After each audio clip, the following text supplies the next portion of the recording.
This should be played at high volume, preferably in a residential area.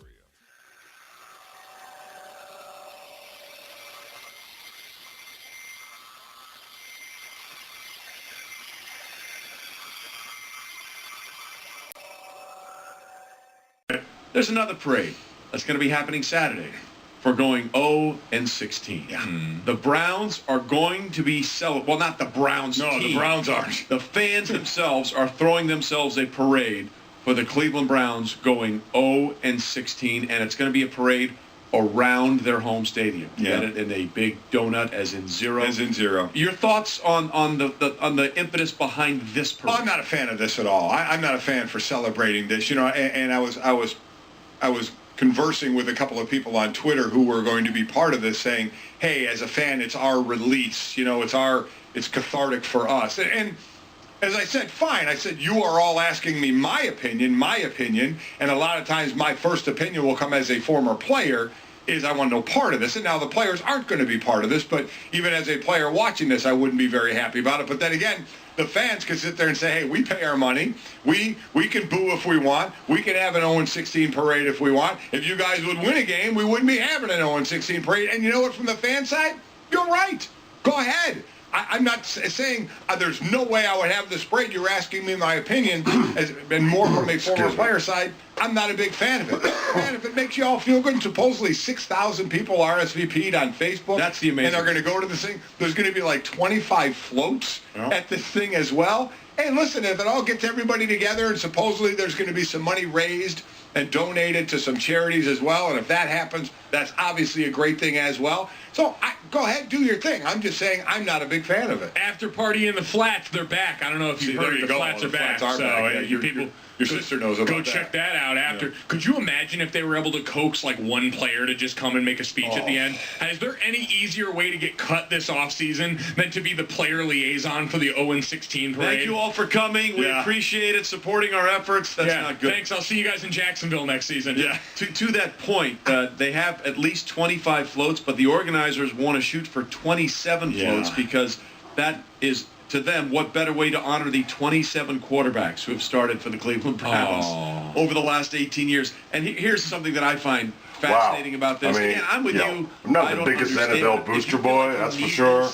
Fine, whatever. Until the Rams started doing well. 27 and what do you say, 18? It's not easy to raise this kind of money for this parade. But Chris McNeil, who Manziel running his mouth off, the guy who came up with the idea for the parade, they're in the same old boat. On their GoFundMe page, Jim Brown is not having a camper right now. By Excedrin, a company that makes headache medicine. Yeah. Which, if you think about it, well, what they're trying to celebrate in a weird way makes all the sense in the world. And this is where marketing and advertising come into play. It's like, what can I do to improve our brand off of this? So Excedrin did that, and then you just see that there's so many .com. I'm sorry. We should point out Farmers Only has also jumped in board to sponsor this.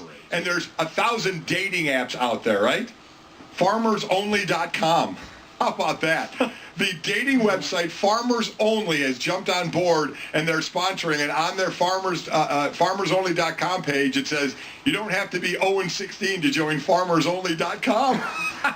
That's awesome. It's all about the brand. What do we say? It's really all about underrated the brand. dating app too. Oh, really? Farmers Only? Been on that?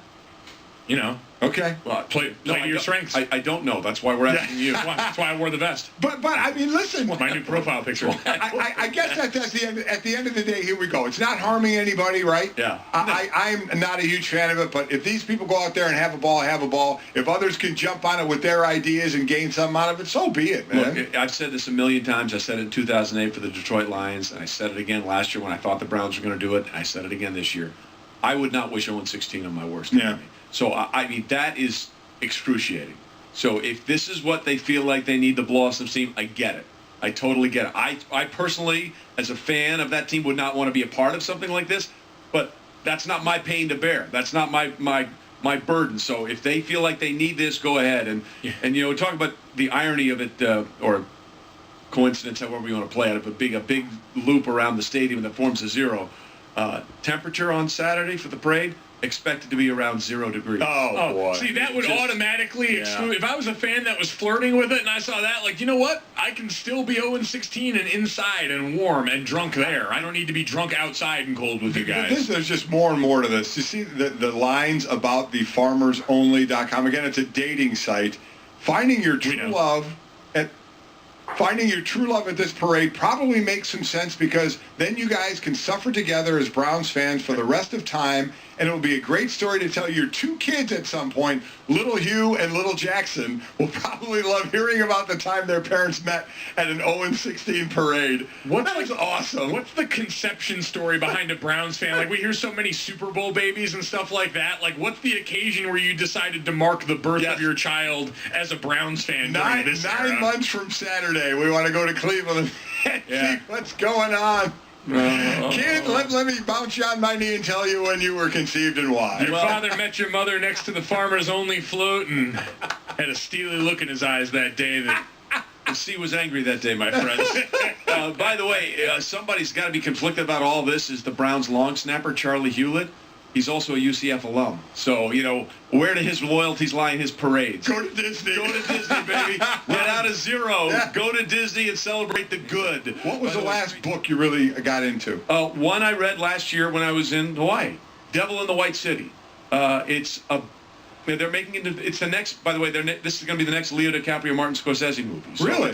Hopefully, it'll be as good as the book. It's the premise is it's the World's Fair in Chicago. How that transformed the city of Chicago into an international player, and how it changed the perception of the city. But at the same time, as all this was going on, there was rapid construction and building. That's why up you of should the be World's watching, Fair. at least on the West guy Coast. I named know it's a H.H. bit Holmes. much to ask, And it 300. turns out he is Very the most notorious cerebral, serial killer in the meaningful history of the United States. commentary. Nobody You knows get a how little many bit on people the side as he well. actually killed, because it was ridiculously sick. Typical, But right? so at the same Chicago. time, the city of Chicago was being built up and being presented on this national stage, and so many of the great inventors and forward thinkers of the 20th century got their start by seeing things at the Chicago World's Fair. One of them was Disney.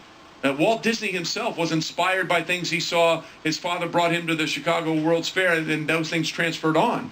But this sort of dichotomy of building up the city of Chicago and these great inventions, at the same time, the horribleness of what went on with this guy H.H. Holmes. Devil in the White City, very good read. Ask me that same question now. What's your favorite book? Come back after this. Outside, I'd rather be outside. What really hurts you is when, and everybody has a choice here, morning or night. Yeah. I mean, this is a morning show, so you have to be up early, but you are a night owl, aren't you? Yeah, as I put on my Twitter feed, not really a morning person. Yeah. So this has been a transition for me. I do like this one. If you could go back in time to just be an observer, nobody would see you or anything. You could just observe.